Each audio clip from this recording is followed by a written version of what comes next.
ایک جامع مسجد کے خطیب کی ایک خوبصورت بیٹی تھی جو جامعہ میں پڑھتی تھی۔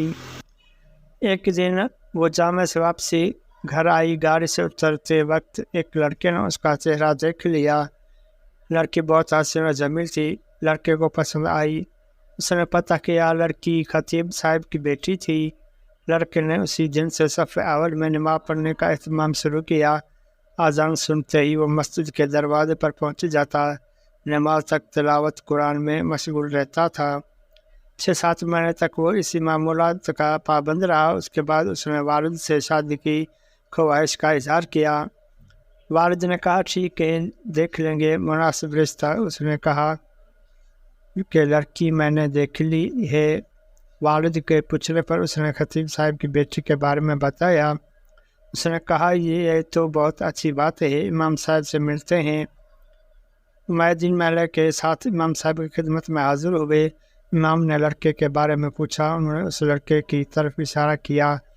خطیب نے لڑکے کی دینداری کو دیکھ کے رشتہ لڑکی سے مشورہ کرنے اور رضامندی ظاہر کرنے پر قبول کیا۔ چنانچہ رشتہ طے ہوا۔ 6-7 ماہ بعد شادی ہوئی۔ شادی کے بعد کچھ عرصہ بعد لڑکی نے نماز پڑھنے میں سستی شروع کی۔ 1-2 ماہ بعد لڑکے نے داڑھی دی۔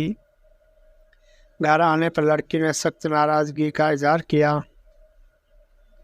اس نے کہا کہ یہ نماز تو میں تمہیں حاصل کرنے کے لیے پڑھ رہا تھا، اب مقصد حاصل ہو چکا ہے، اب کیا ضرورت ہے؟ لڑکی یہ سن کر بہت افسردہ خاطر ہوئی اور جا کر والد صاحب سے کہا کہ اس بے دین کے ساتھ ایک دن نہیں رہنا چاہتی۔ یہ معاملہ محکمہ عدالت تک پہنچ گیا۔ قاضی نے دونوں میں تفریق کا فیصلہ کیا۔ لڑکا بہت پریشان ہوا، اس نے بہت کوشش کی لیکن لڑکی کو دوبارہ نہ پا سکا۔ لڑکے نے ایک جادوگر سے مدد حاصل کرنے کا فیصلہ کیا۔ جادوگر نے بڑی رقم ادا کرنے کا مطالبہ کیا۔ لڑکے نے سارے پیسے ادا کیے۔ کچھ دن گزرنے کے بعد جادوگر نے مزید پیسوں کا مطالبہ کیا۔ لڑکے نے فی الفور وہ بھی ادا کیے اور کہا کہ کام ہو جانا چاہیے، پیسوں کا فکر نہ کریں۔ 1 ماہ کے بعد جادوگر نے لڑکے کو بتایا آ جاؤ اپنے پیسے لے جا، تمہارا کام کسی صورت میں ممکن نہیں ہے۔ جب وہ لڑکا جادوگر کے کمرے میں پہنچا تو جادوگر ایک بڑا چاقو ہاتھ میں لیے کھڑا ہے۔ لڑکی نے حیرت زدہ انداز میں پوچھا یہ کیا کر رہے ہو؟ جادوگر نے کہا مجھے قتل کر دو ورنہ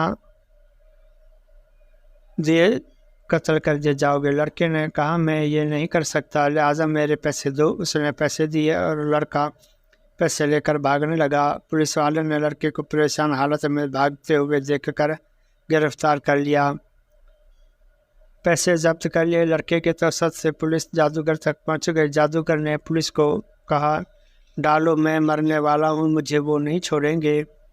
پولیس نے دونوں کو قاضی کے پاس لے گئے۔ قاضی کو جادوگر نے پوری کہانی سنا کہ ہم استمداد شیاطین کے ذریعے جادو کا عمل کرتے ہیں اور کامیاب ہو جاتے ہیں، لیکن اس لڑکے پر جب میں نے یہ عمل کیا اور شیطانوں سے مدد حاصل کرنے کی کوشش کی تو اس گھر کی حفاظت پر فرشتے مامور تھے۔ پھر میں نے دوسرا عمل کیا، تب بھی فرشتے مامور تھے لیکن پہلے سے تعداد میں زیادہ۔ اس کے بعد میں نے رئیس الشیاطین سے مدد لینے کی کوشش کی۔ اس بار جب وہ گھر کے پاس گئے تو وہاں فرشتے کھڑے تھے۔ اس دن کے بعد سے اب مجھے وہ شیطانی گروہ پر تلے ہیں۔ قاضی حیران ہوا، اس نے خطیب صاحب کو بلایا۔ جب امام صاحب تشریف لائے تو انہوں نے پوچھا کیا عمل کرتے ہو کہ فرشتے آپ کے گھر کے حفاظت پر مامور ہیں؟ اس نے پوچھا کیوں، کیا ہوا؟ کیونکہ اس کو پتہ بھی نہیں تھا کہ یہاں کیا چل رہا ہے۔ جب انہوں نے امام صاحب کو پوری کہانی سنائی تو خطیب صاحب نے کہا کہ ہمارے گھر میں صبح روز سورہ بقرہ کی تلاوت ہوتی ہے اور جس گھر میں سورہ بقرہ کی تلاوت ہوتی ہے اس پر جنات اور شیاطین اثر نہیں ہوتا۔ نیک خاندان کی حفاظت کے لیے اللہ پاک سے انتظام فرماتا ہے۔